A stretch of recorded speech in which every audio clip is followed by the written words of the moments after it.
رسول الله وعلى آله وصحبه ومن والاه ثم أما بعد. To proceed.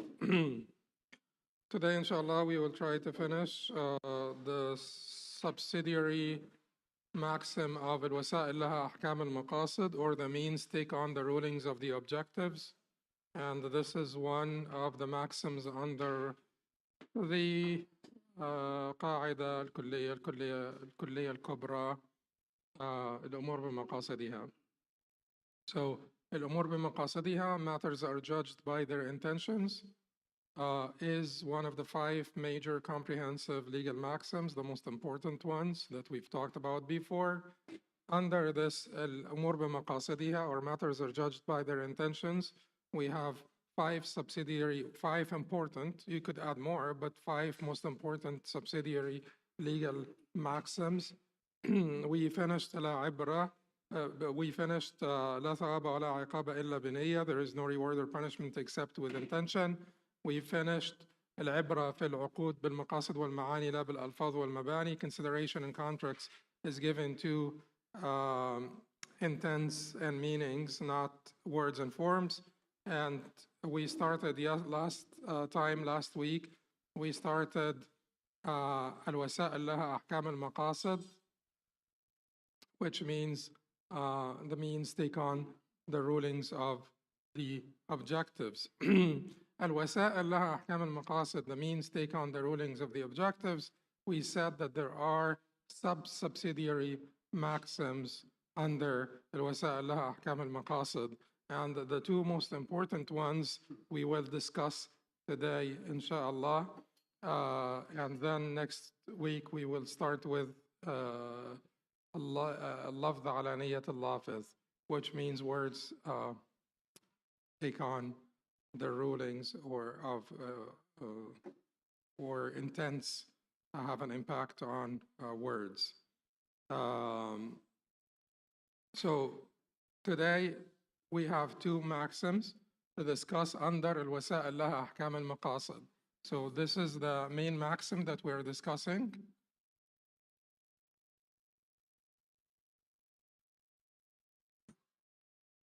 الوسائل is the plural of wasila, which means means. لها belongs to it. أحكام, plural of حكم, which means ruling. مقاصد, plural of مقصد, which means objective. The means take on the rulings of the objectives.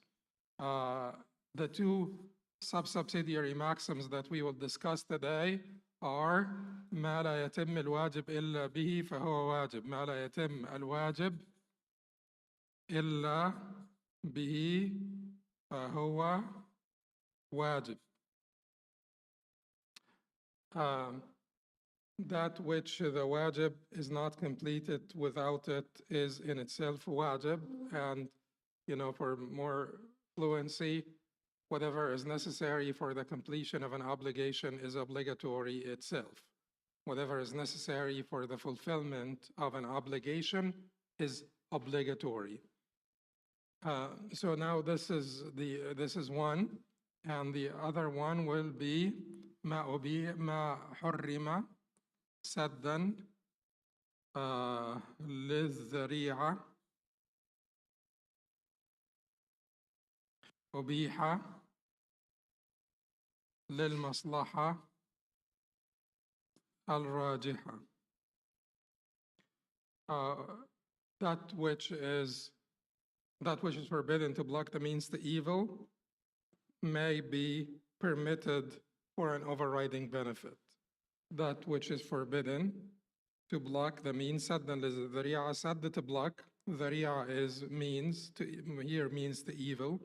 So ما حرم, that which is forbidden to block the means to evil, أبيح would be permitted للمصلحة الراجحة, for an overriding benefit, Now, let us go over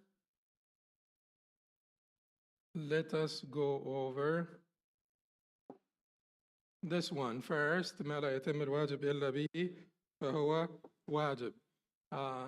Keep in mind that this qaida that which is necessary for the fulfillment of an obligation is itself obligatory. This qaida has a sister qaida that basically conveys the same meaning.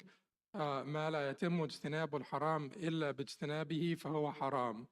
ما لا يتم اجتناب الحرام إلا باجتنابه فهو حرام.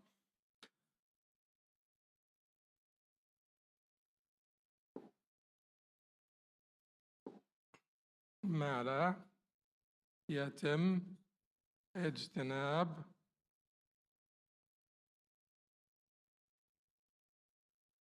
الحرام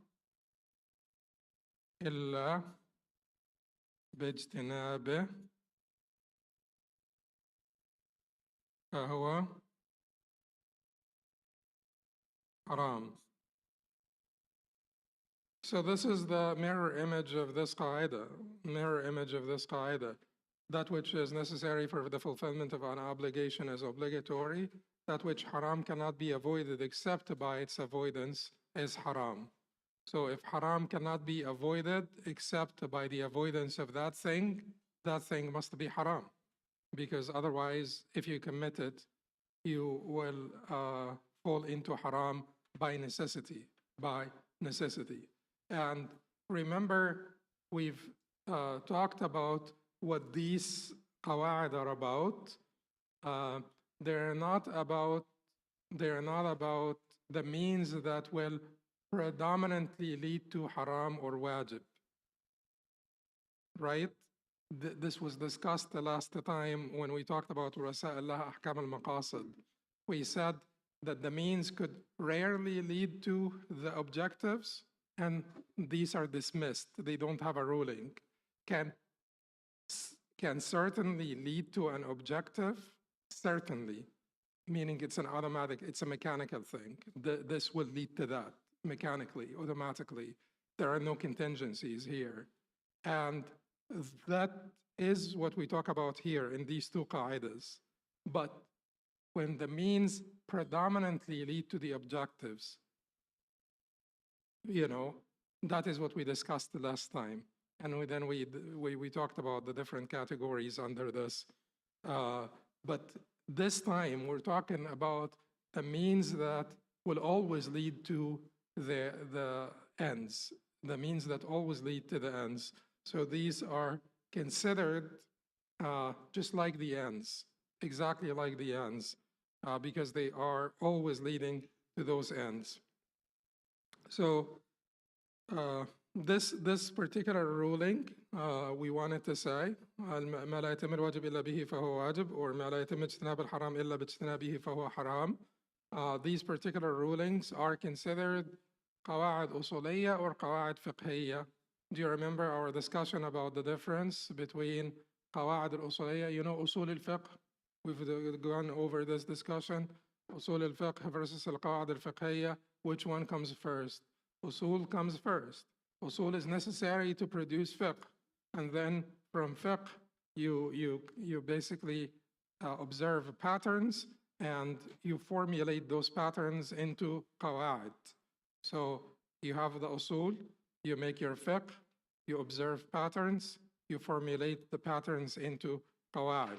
So this qaida is now qaida usuliyya or qaida fiqhiyya, both. This is a qaida usuliyya and qaida fiqhiyya. It does al-qaida al-usuliyya.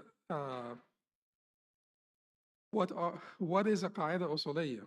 Al-qawaid al-usuliyya are part of adillat al-shar' al-ijmaliyya. When we talk about adillat al-shar' or the evidences, evidence is a plural word in this type of legal jargon. So when we talk about evidences, Sharia evidences, we have two different types of Sharia evidences, right? Two different types of Sharia evidences. We have أدلة الشرع الإجمالية. Anyway, you know what it is. أدلة الشرع الإجمالية.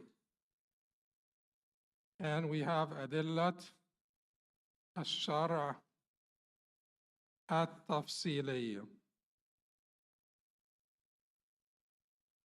So adilla, evidences, shara, shara, tafsiliya, detailed, ijmaliya, general. The general evidences of the shara, the detailed evidences of the shara. How do you know that salah is obligatory? What makes you think salah is obligatory? Because Allah said, وَأَقِيمُوا الصَّلَاةِ. Okay, Allah said establish the prayers. Okay, is this detailed, specific, direct evidence or general evidence? Detailed, specific, direct evidence. This is aqimus salah, establish the prayer. Okay, but what makes you think that aqimus salah indicates obligation? Al-amr al-wujub. Al-amr al-wujub, which means command indicates obligation. So commands indicate obligation. What is command that indicates obligation? This is this. This is dalil al-shara' al-ijmali. These are the general evidences of the Sharia. This is what you need. This is part of usul al-fiqh, what you need to derive the obligation of salah from the verse, aqimus salah. Okay? So these are called adillat al-shara' al-ijmaliyya. And not only that, not only al-amr al-wujub, but also you need to prove one more thing. Is the Quran a source of obligation or not?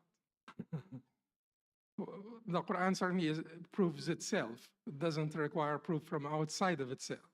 Just like, you know, the Sunnah needs proof from outside of itself. The Quran proves the obligation of the Sunnah, or Hujjiyat al-Sunnah, the authority of the Sunnah.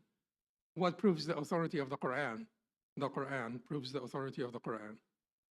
So it is self-evident, self-justifying.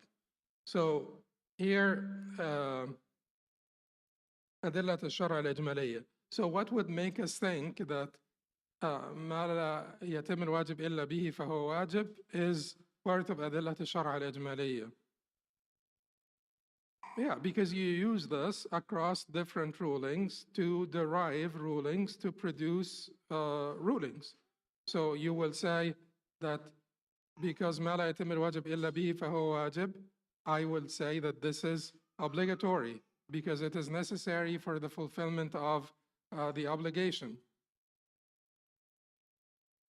Next is Ibn al-Laham basically tells us about how we're talking about this now. Whatever is necessary for the fulfillment of an obligation is obligatory itself. What does that mean? So Ibn al-Laham explains to us what it means. We have two different methods here. So Abu Muhammad al-Maqdisi, that is Imam Muwafaq al-Din ibn Qudama, and al-Ghazali,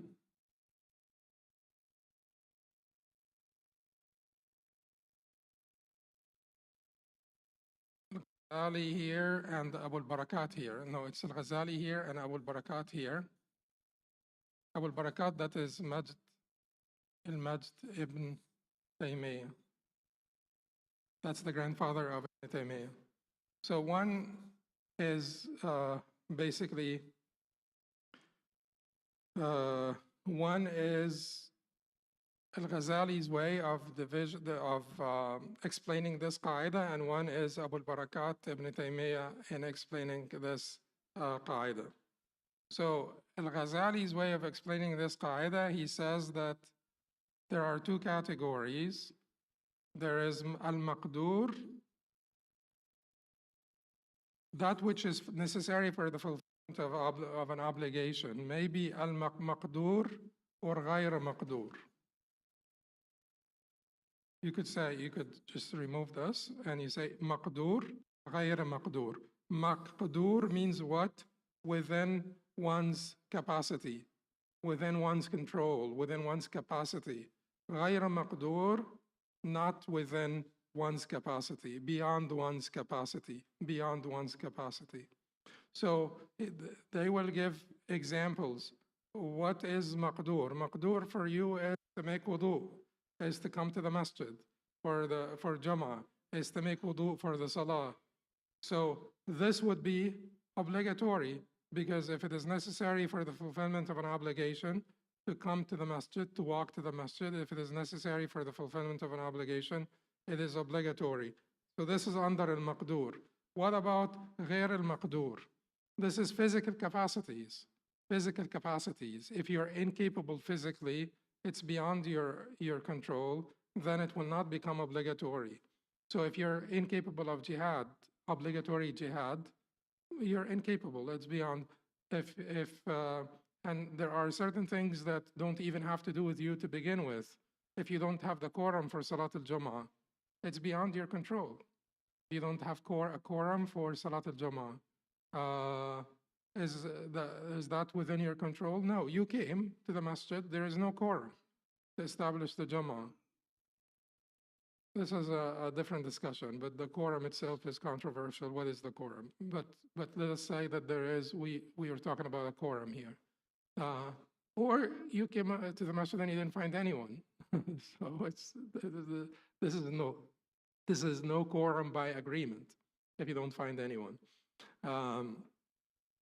So this is beyond your obligation. Is it obligatory for you to go out and basically snatch somebody from the street and bring him in? No, it's not. Therefore, this is the division of Imam al-Ghazali. Imam al-Majd ibn Taymiyyah said this division is not a good division. Why? Because he said that which is beyond your control is not obligatory to begin with. There is no obligation. You can't say لا يتم الواجب إلا به فهو واجب. There is no obligation to begin with.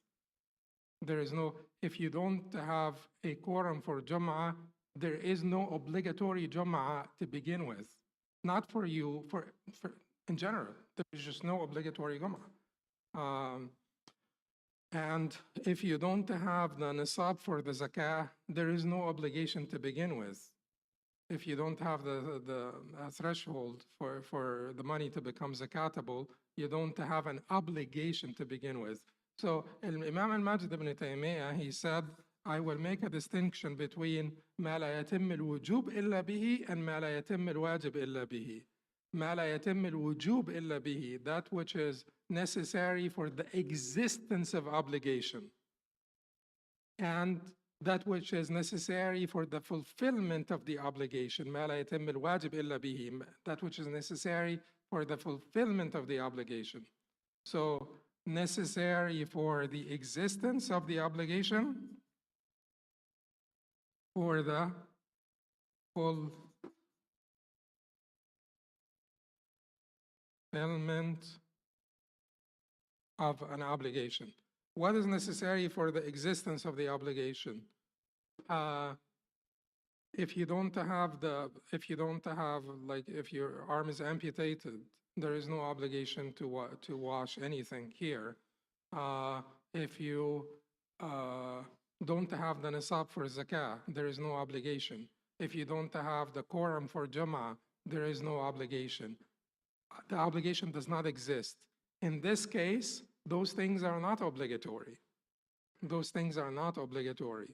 So he goes back and he says, you're making a distinction between maqdur and ghair maqdur, within one's control, beyond one's control. Within one's control, I don't agree with you, because there is no obligation to begin with to say, fulfillment of the obligation. There is no obligation. And when it comes to ghair maqdur, I will problematize your categorization here by saying, what about the nisab for the zakah? What about money for expiation? Money for expiation. Is it within your capacity to earn it and then expiate? What about money to make Hajj? Is it within your capacity to earn it to make Hajj? What about the nisab of zakat? Is it within your capacity to make that much money to give zakat? Yes, it is within your capacity. Are you required to do this? No, you're not required. You're not obligated to go out and earn money to expiate, to make Hajj, to give zakat. Therefore, this is maqdur within your capacity, but still not obligatory. So that would be the categorization that most of the Hanbalis go by because of these concerns. So they divide it into ما لا يتم الوجوب إلا به فهو واجب and ما لا يتم الواجب إلا به فهو واجب. ما لا يتم الوجوب إلا به فليس واجبا. ما لا يتم الواجب إلا به فهو واجب. That which is necessary for the existence of obligation is not obligatory. That which is necessary for the fulfillment of the obligation is mandatory. Is it clear? No, that doesn't look clear.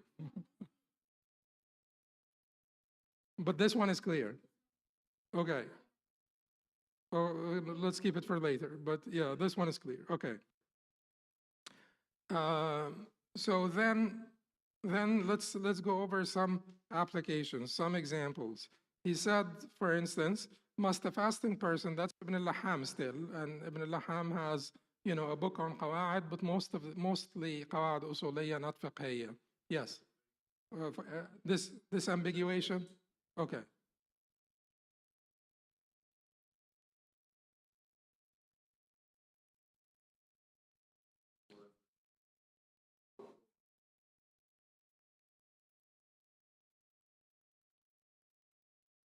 No, but eventually it is still within your ability, well within your capacity to find this water. But once it is beyond your capacity to find it, you don't really put like any sort of unreasonable effort into finding the water. That's what he's saying. You know, the obligation. The finding of water itself is part of the obligation. The finding, it's obligatory on you to look for water. It's obligatory on you to look for water. But it is not obligatory for you to earn money to expiate or to give zakat or to go to Hajj, although it is still within your capacity. So that is how he problematized it. But the finding of water within the vicinity, the finding of water within the vicinity, because water is not always there next to you. It's like, you know, the masjid is not always next door. So they have to tell you if the masjid is within 3 farsakhs, for instance, from you, then Jama'ah is obligatory on you. If the water is within the vicinity, then you need to look for water within the vicinity. If the masjid is farther away, then it's not obligatory. If the water is farther away, then it is not obligatory to seek it. So the examples that Ibn al-Laham gives now on this qaida, one is, must a fasting person refrain from eating for a portion of the night? Must a fasting person refrain from eating for a portion of the night? You know, there is like there's a little bit of a controversy based on a hadith nowadays, where the hadith talks about if you have food already that you're eating, just finish what you're eating in your pan or your container or your vessel. That's counter to the agreement of the four madhahib. The agreement of the four madhahib is once Fajr comes in, you can't eat. But once Fajr comes in, so that fraction of a second, Fajr comes in, you know, like at some point, Fajr comes in, and now it is haram for you to eat. In the Hanbali madhab, should you leave a cushion of safety for, they don't necessarily, they don't define the cushion of safety, but let us say, you know, a minute. Let's say 90 seconds, whatever it is, like some part of the night. Is it obligatory on you to fast the part of the night so that you can be sure that you fasted the whole day? So this is a disagreement in the madhab, and Ibn al-Jawzi says no. Like if you can identify this line truly, you could be eating until this line. And the majority of the scholars of the madhab say you will have, practically speaking, to leave, to quit eating part of the night or to refrain from eating part of the night. Could be very, very, very short period, but still you're refraining part of the night from eating part of the night to make sure that you are not eating during the day. The second, if a man's wife becomes indistinguishable from an unrelated woman, I mean, just like it requires a little bit of flexibility here. You have to have a flexible sort of imagination. So if a man's wife becomes indistinguishable from a foreign woman, he must refrain from both. He must refrain from both. If a woman forbidden to him, let's say a woman who breastfed the same wet nurse or milk mother, a woman who breastfed, but you don't know which one. And you, then we have two different scenarios. If you don't know which one of a large city, like Cairo. So there is a milk sister of yours in Cairo that you don't know which one she is. Must you avoid marrying anyone from Cairo?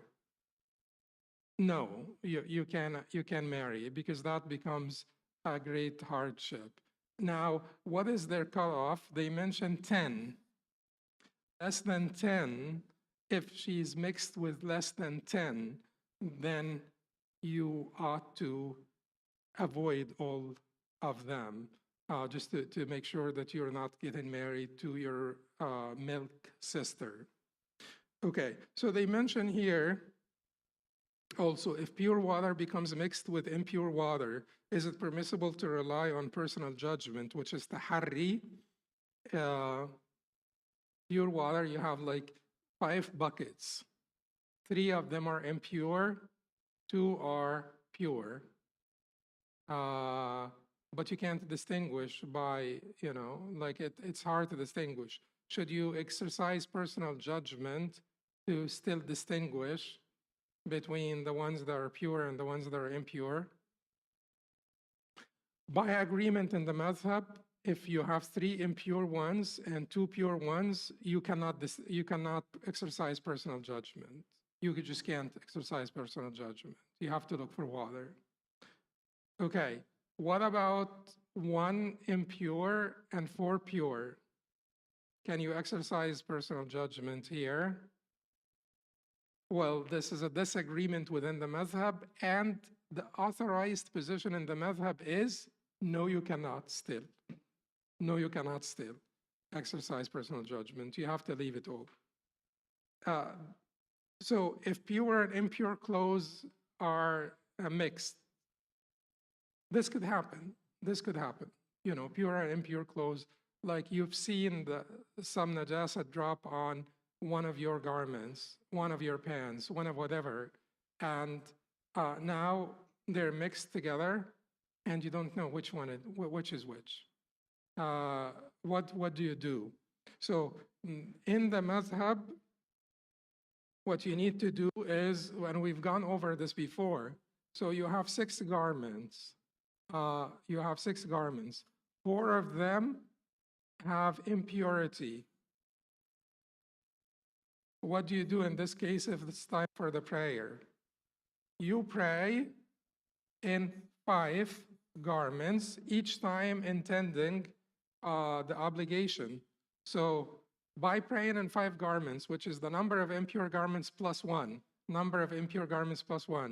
have you ascertained that you prayed in a pure garment? Yes, you have ascertained that you prayed in a pure garment. Okay. Now, if you have 24 garments that are impure out of 26 that you own, you're gonna spend a long day praying. Here, Ibn Aqil says, no, that's too much. That's Ibn Aqil alone, by the way, and whoever followed Ibn Aqil in this. But Ibn Aqil said, no, that would be too much. In this case, taharri is acceptable. Taharri means what? Exercising personal judgment is acceptable. Okay. Now, if slaughtered animals are found in a town inhabited by Magians and idol worshippers, what do you do? And why did he say Magians and idol worshippers? Because if they were Christians or Jews, their slaughtered animals are halal, not their suffocated animals. Their slaughtered animals are halal, if they're Christians or Jews. But if it is a town inhabited by Magians or idol worshippers, and you find a slaughtered animal in that town, you eat it? No, you don't. Because it's a town inhabited by people whose meat is not halal to us. Now, if it is a town mixed, you know, Magians and Muslims, this would be the next. Do you eat it? No, you don't. What is the proof? The Prophet ﷺ said, if you release your dog and it catches a prey or it hunts for you and you find other dogs with your dog, do not eat. You don't know which dog caught the prey. You don't know which dog caught the prey.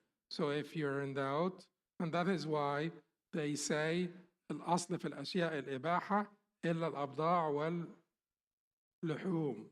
So the default in all things is permissibility except when it comes to marriage and meat. Okay, so now you don't. What if it is a town of Muslims and you found a slaughtered animal? Town of Muslims, all Muslim or very, very predominantly Muslim. What do? You can eat. You can eat.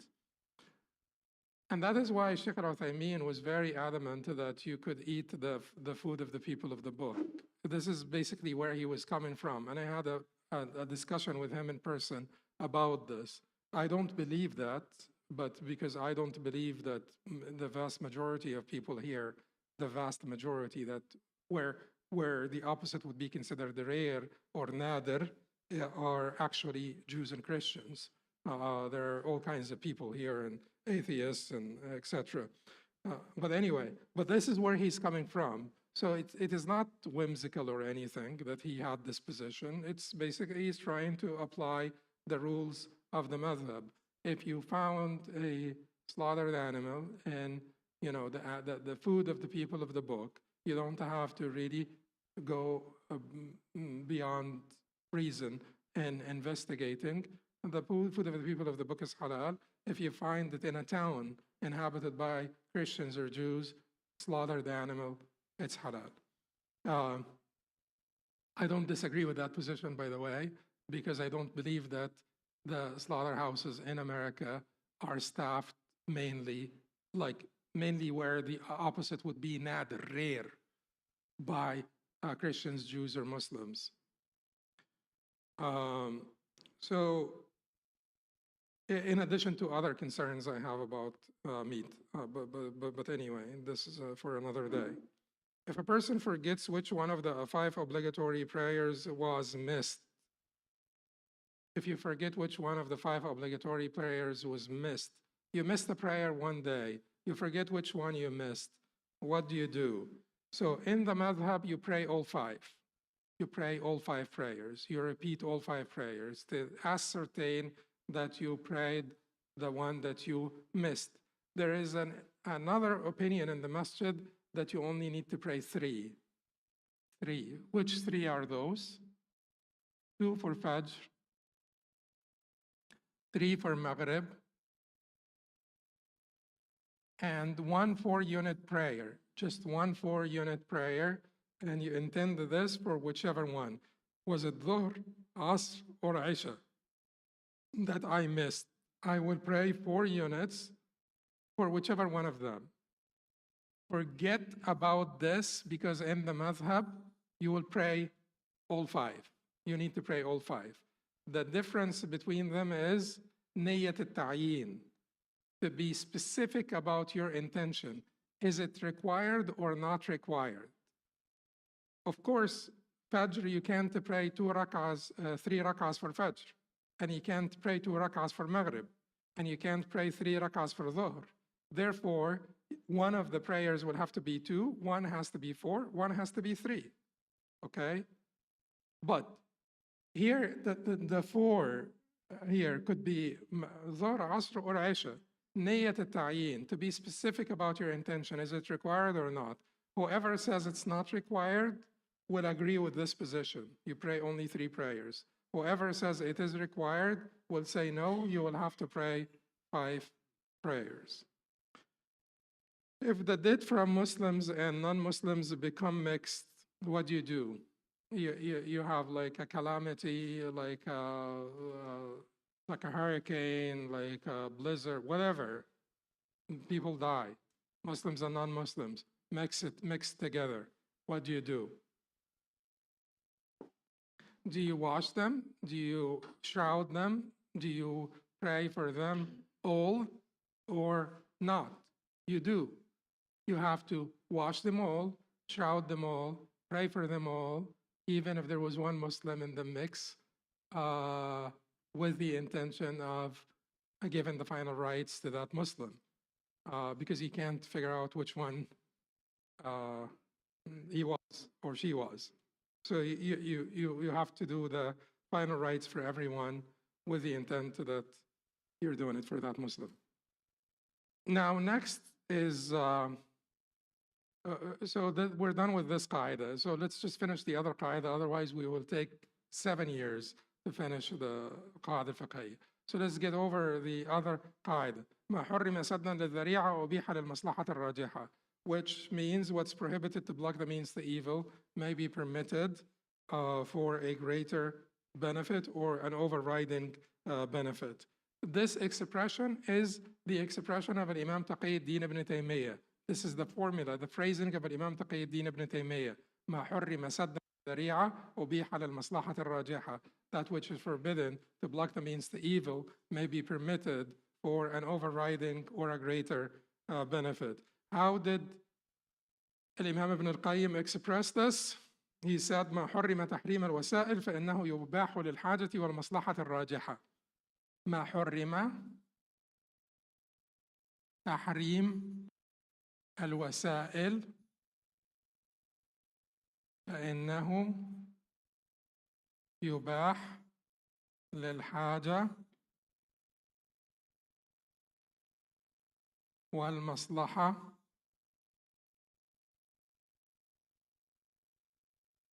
الراجحة. That which is forbidden, okay, to block the means to evil. To block the means to evil. Is that how I translated it? تحريم وسائل, prohibited as a means, to evil, may be permitted for a need or an overriding benefit. May be permitted for a need or an overriding benefit. So this introduces us to this concept. And it's the same meaning that Imam Taqiyuddin spoke of when he said ما حرم سدا للذريعة أبيح للمصلحة الراجحة. ما حرم سدا للذريعة ما حرم تحريم الوسائل. It's the same thing. ما حرم سدا للذريعة, to block the means to evil. ما حرم تحريم الوسائل, تحريم as a means, prohibited as a means. As a means to what? It would not be a means to good that would warrant prohibition. It would be the means to evil that would warrant prohibition. So, tahrim al-wasa'il. So this is something that you will hear people discuss. Is this tahrim wasa'il or tahrim maqasid? Tahrim wasa'il is prohibited as a means.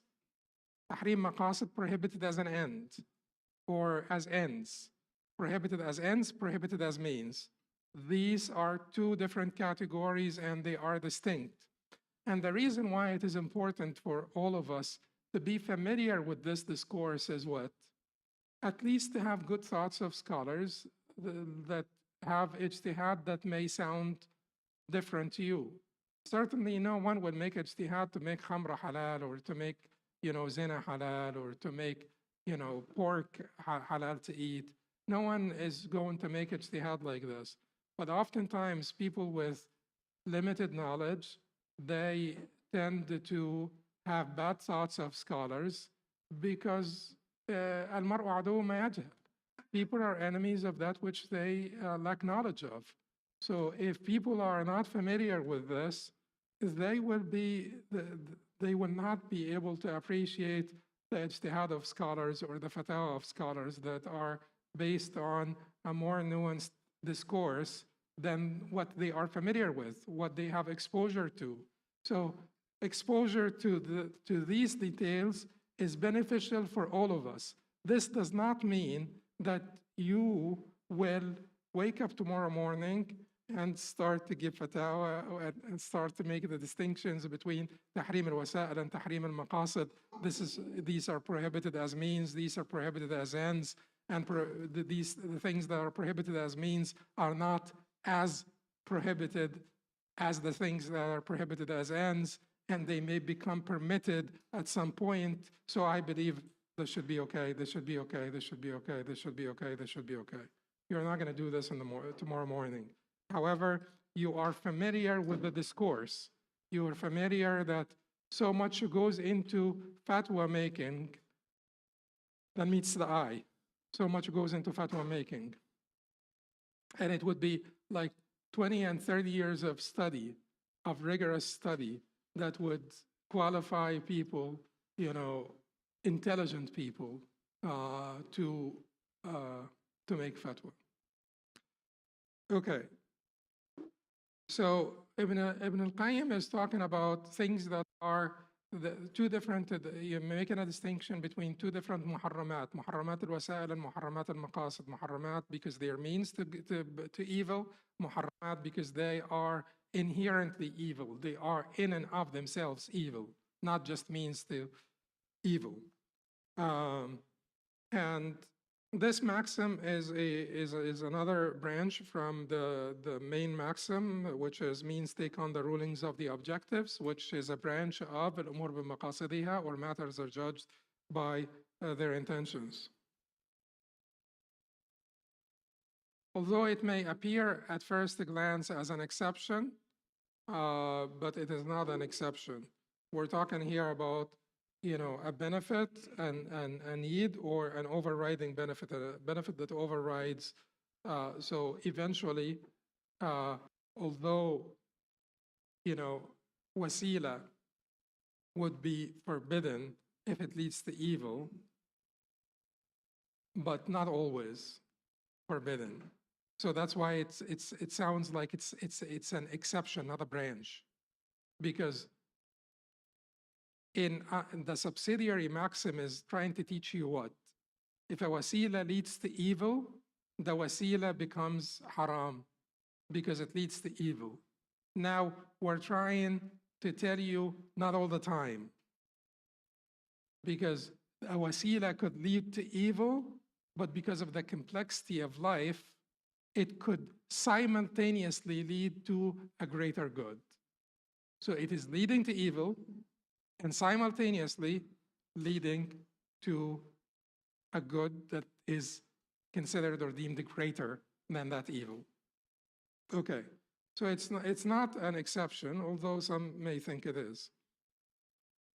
So Imam Taqi-ud-Din ibn Taymiyyah used the araya, the bay' al-araya. Bay' al-araya is when it's a sale of fresh dates on the palm trees.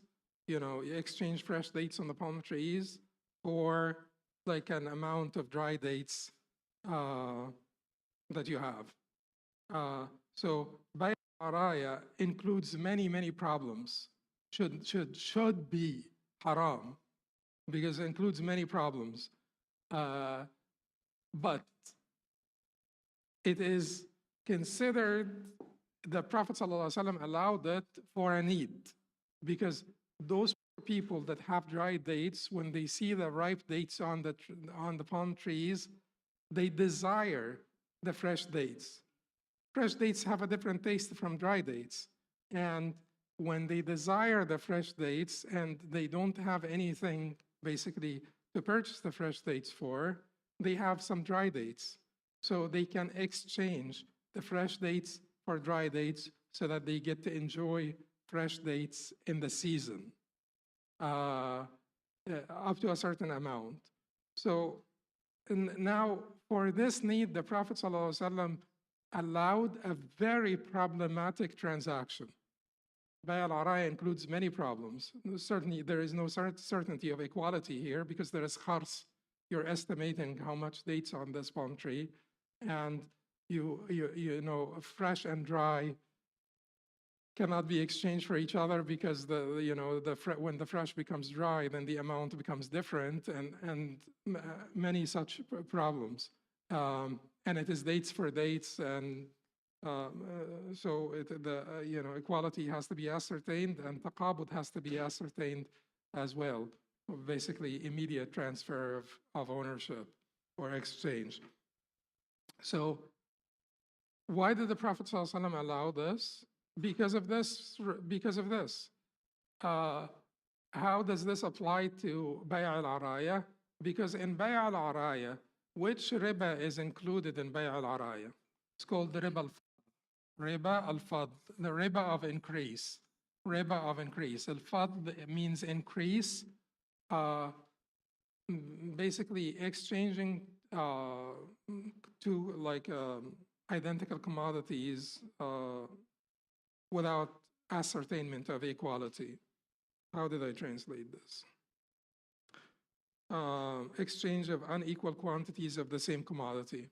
Exchange of unequal quantities of the same commodity. So dates, you exchange them, but in order for you to exchange dates for dates, you have to meet two conditions: equal and immediate transfer, immediate exchange. So in this case, you're fallen into riba al-fadl because you don't ascertain quality here. Riba al-fadl is forbidden as a means or as ends, or as an end, as a means. Because the Prophet ﷺ, when he forbade riba al-fadl, لا تبيع الدرهم بالدرهمين ولا الدينار بالدينارين فإني أخشى عليكم الرماء. He said, don't sell 1 dinar for 2 or 1 dirham for 2, for I fear for you riba. He didn't say this is riba. He said, I fear riba. Which riba is he talking about? Riba nasi'a, riba of deferment, riba of deferment. But how would riba al-fadl lead to riba nasi'a? How would riba al-fadl lead to riba nasi'a? What is riba nasi'a? Riba of deferment. To give me 1 dinar and to say, next year I'll take 2 from you, or next month you owe me 2. Okay, so that is deferment. Deferment next month. Then, okay, so how does riba al-fadl? When people become used to exchanging the same commodity unequally without deferment, then they will not have much hesitation to exchange the same commodity unequally with deferment, and it will lead to riba. And it will lead to riba. So that is why riba al-fadl was forbidden. Because if you exchange 1 dirham, and you may say, why would I exchange 1 dirham for 2 dirhams? You may say that, whatever reason, but 1 dirham for 2 dirham may be a little bit rare, but dates for dates was more common, And if you get yourself used to changing the same quality unequally without deferment, you may eventually do it with deferment. So riba al-fadl was prevented as a prohibited measure, not as an end itself. So Imam Taqiyuddin said, moreover, riba al-fadl was only prohibited because it serves as a means to riba al-nasi'a, deferment usury. He further explained, riba al-fadl was prohibited because it may lead to usury This is why it was reported that the Prophet ﷺ said, لا تبيعوا الدرهم بالدرهمين ولا الدينار بالدينارين إني أخشى عليكم الرماء. Then, so let's go over some applications for this maxim. Applications for this maxim. Overlooking al-gharar. Overlooking al-gharar. Gharar means what? Undue risk-taking. Gharar means undue risk-taking. You know, after the financial crisis of 2008, the G20 leaders met. They said we have to resist speculation and undue risk-taking in the markets because that's what leads to these crises. Poor people are people who suffer the most when these crises take place. Eventually, the rich people, they don't suffer, or they can make some benefit from every crisis as well. But the issue here is undue risk-taking, too much speculation, too much risk-taking in the markets. The people who pay the price for this will always be the poor people. So that is why Islam is against the gharar, and there are so many transactions, because gharar is against transparency also and accountability. So there are so many transactions that were forbidden in Islam because they entail gharar. In fact, Imam al-Nawawi mentioned some, like somewhere around 50 some transactions that are mentioned there then because of the gharar. So Imam Taqiyuddin ibn Taymiyyah stated that when you sell properties in their entirety, do you check everything, or do you check the foundations? Can you check the foundations? No, you can't. So there is some gharar involved here, some degree of risk taken involved. You can't eliminate risk taking. So that degree of gharar had been permitted. Selling pregnant or nursing animals. When you sell a pregnant animal, a pregnant goat, will there be basically the sort of differential price, like where there be a difference in price because the goat is pregnant? Yes, there will be. Will you factor in the fetus in her womb? Yes. Is it permissible to sell the fetus in her womb alone? No. So is it permissible to say that fetus, when it comes out, it's for you, it's yours for $2? No, it's not permissible. But if you add $2 extra to the price of the goat, the pregnant goat, because of the fetus in her womb, is that permissible? Yes, it is. It's not a separate contract. You're selling the goat. You're selling the goat for $16. She's pregnant. You're selling the goat for $18. But you're not making two separate contracts for the goat and her fetus. You're making one contract for the pregnant goat, for the pregnant goat. So that gharar was tolerated because that fetus that you paid $2 for, you, like, at least not in the contract, but in your mind, you're paying a little bit more for that goat because she's pregnant. That fetus may be born dead. So there is gharar here, but you are not allowed to sell the fetus. Are you allowed to sell the milk in the udder? Most of the scholars will say no. You know, you milk it first, and you see how much it is, and you sell it. You're not allowed to sell milk in the udder. But like a nursing goat, are you allowed to sell milk? Are you allowed to sell a nursing goat with full udders for a little bit extra? Yes, you are. So this is gharar. We will discuss this in the maxim that we will come to later, which is taba taba, which means secondary. The secondary is secondary. The secondary is secondary. Moreover, the sale of fruit, you know, so the different examples here, you could read more of them. Imam Ibn Qayyim explained additional applications. He said permitting garaya despite involving riba al-fadl is one application. Allowing certain prayers with specific reasons, dawat al-asbab, after Fajr and Asr, and permitting looking at someone for marriage, testimony, medical treatment, or transactions. So basically, it is not halal to look at the awra of anyone, opposite gender or not opposite gender, but the awra of the opposite gender is more than the awra of the same gender for you. But it's not halal to look at people's awra, except, well, it's not halal to look, you know, it's not halal to look a second time, but this is there's too much details here and controversies and stuff. But the awra part is by agreement. So it's not halal to look at someone's awra, except for like a doctor, for instance. Also like a suitor. In the madhab, you show more to a suitor than you show to anybody who's looking to marry. Testimony, medical treatment, transactions. Transactions, if you believe niqab is wajib, for instance, and people want to identify who you are, whether it's like security at the airport or, you should have no problem uncovering the face. Or the judge, the witness, al-amil, the sort of the cops, the doctors, and so on and so forth.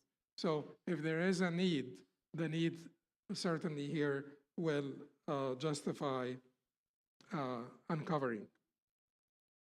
Similarly, gold and silk are prohibited for men to prevent resemblance to women whose imitators are cursed.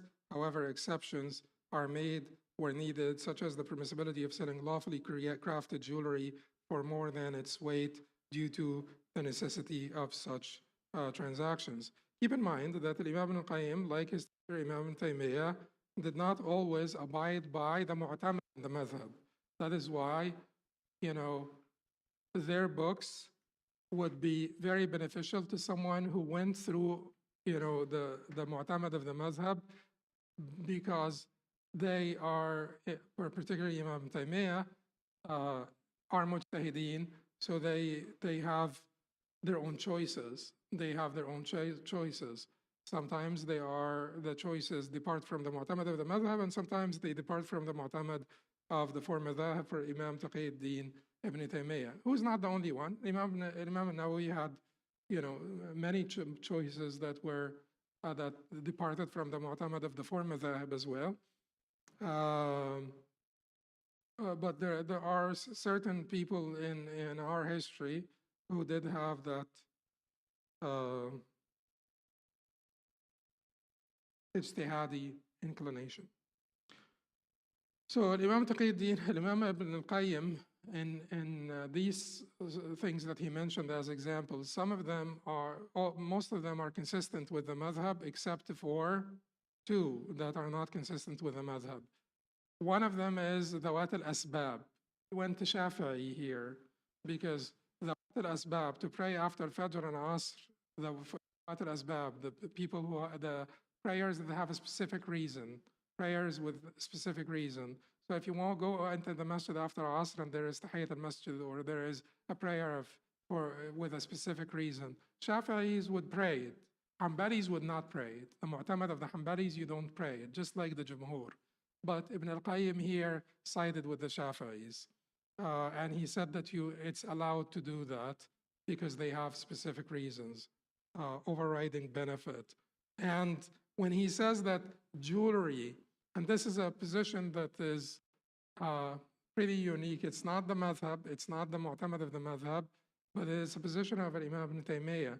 He said if you have a necklace, a gold necklace, and 3 dinars, three dinars, a gold necklace weighs more than the 3 dinars.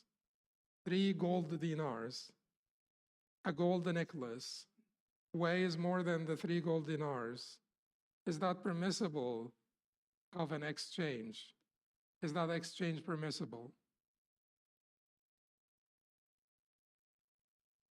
You have an ijtihadi inclination.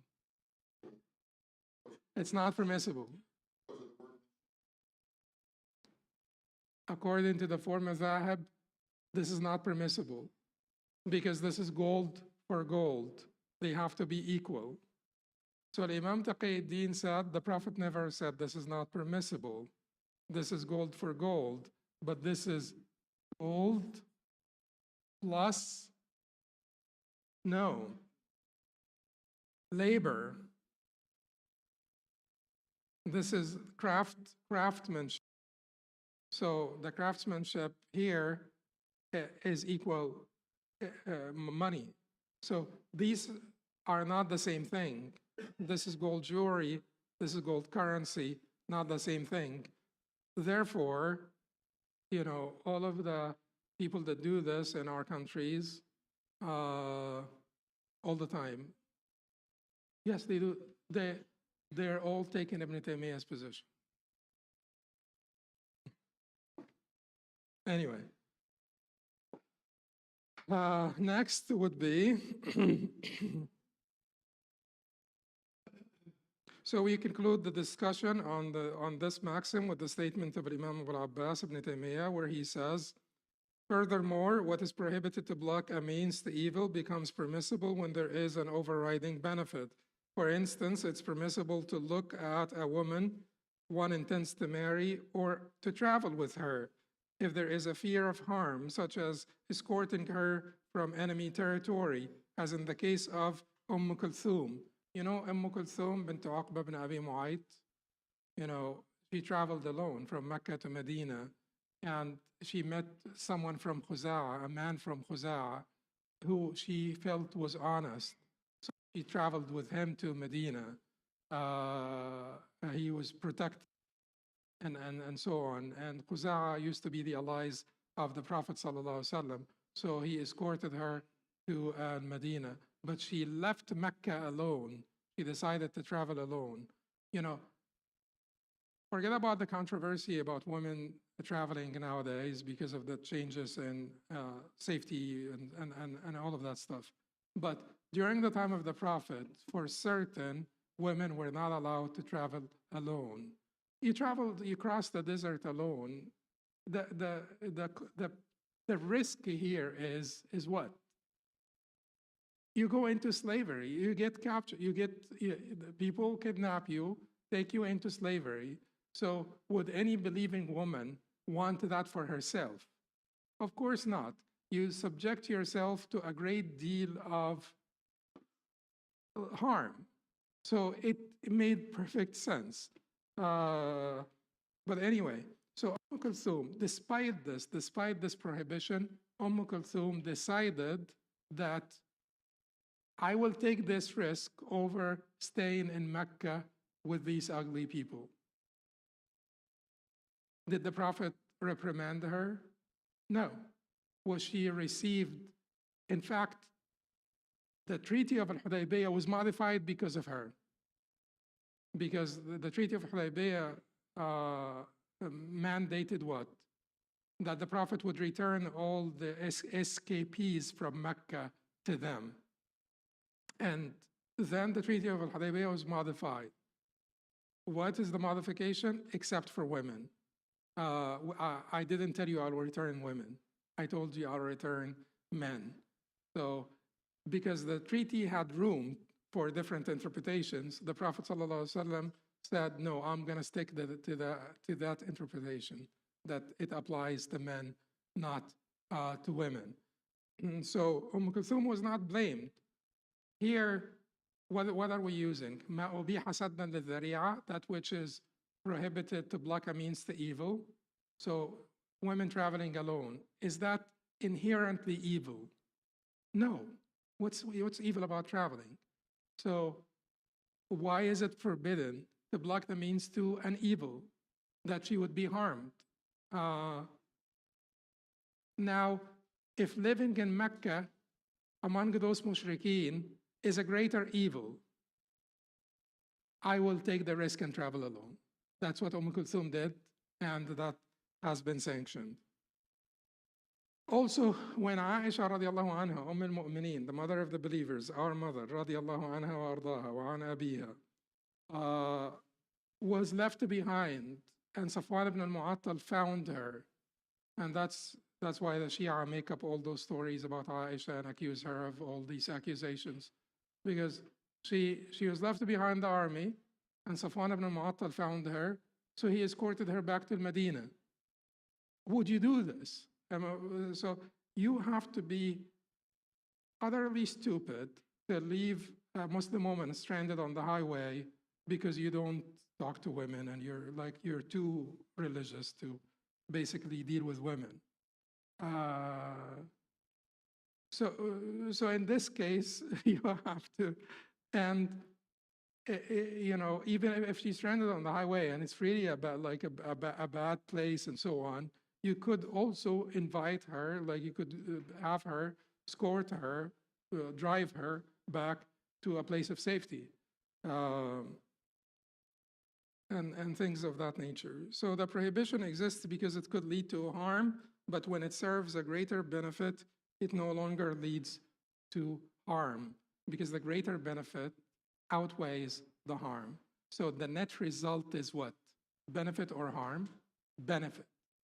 The net result is what matters. The net result is a benefit.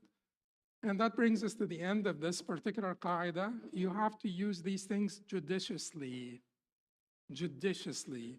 These are basically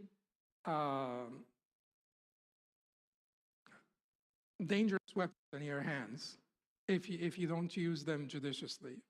قولوا قولي هذا أستغفر الله لي ولكم. We'll take 10 minutes and come back at